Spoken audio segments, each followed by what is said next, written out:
Hey everybody, this is Nate with another Backcountry beer review. I'm here on the summit of Capulin Volcano at Capulin Volcano National Monument with my family.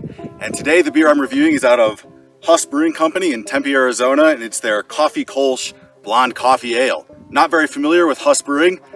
As you've seen, if you follow this channel, I did a little vacation to Flagstaff, and while I was there, picked up a bunch of beer.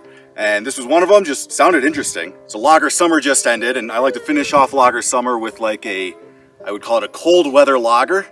So this is kind of like a warm weather ale. It's a Kolsch, but it's really interesting that it's made with coffee beans. I'll read the back. It says, our traditional light-bodied Kolsch style ale, cold steeped with freshly roasted caramel and hazelnut coffee beans, an amazingly unique brew that drinks as light as any lager, yet packs a delicious coffee punch. So I'm pretty excited to open this up and try it. It sounds really cool, really interesting. Before I leave you, the Oklahoma high point is right there behind me. So that's pretty cool that we can see a state high point from this mountain peak. Anyway, we're gonna go to a picnic area, open this up and give it a little taste. All right, time for a sip.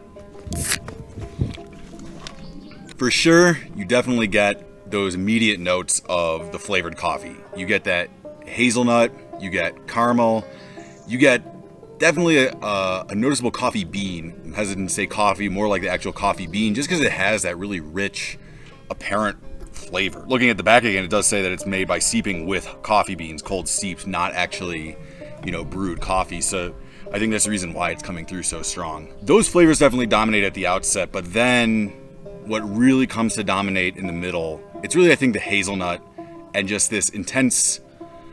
It's not necessarily a sweet beer, but it certainly is sweeter than a typical beer of this style. It just has like a lot of residual sweetness, either coming from that caramel or just from residual malt sweetness. It's definitely kind of like a desserty beer. I mean, it's refreshing for sure, but it's got those like roasted sweet flavors that really make it desserty. Some other notes I get in the middle. One complaint I have when beers add adjuncts is that I can only taste the adjuncts. I will say with this beer, I think in the middle you're getting a little bit of like general nuttiness, something maybe like Brazil nut, something like, well, obviously the hazelnut. I'm getting a little bit of maybe even macadamia nut or walnut. I just get that general like nutty flavor.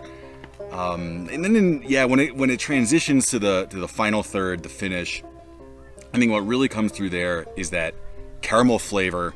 And I think what the malt and the nuttiness are doing is they're combining together to kind of give this buttered popcorn flavor that mixes in with the caramel, kind of like a caramel corn. It's kind of like a beer for all seasons, which makes it an appropriate way to kind of kick off non-lager summer, post-lager summer, whatever you want to call it. Cheers, and have a backcountry beer for me.